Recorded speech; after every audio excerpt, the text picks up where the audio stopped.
اللہ اس گناہ کو نہیں بخشے گا کہ کسی کو اس کا شریک بنایا جائے، اور اس کے سوا اور گناہ جس کو چاہے گا بخش دے گا، اور جس نے اللہ کے ساتھ شریک بنایا تو بے شک وہ رستے سے دور جا پڑا۔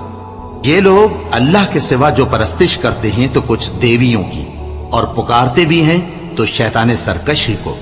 جس پر اللہ نے لعنت کی ہے، اور وہ اللہ سے کہنے لگا میں تیرے بندوں سے غیر اللہ کی نیاز دلوا کر مال کا ایک مقرر حصہ لے لیا کروں گا،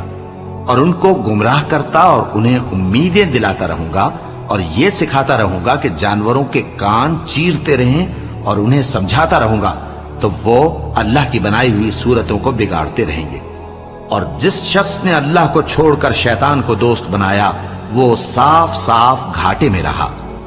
وہ ان کو وعدے دیتا ہے اور امیدیں دلاتا ہے، اور جو کچھ شیطان انہیں وعدے دیتا ہے وہ دھوکہ ہی دھوکہ ہے۔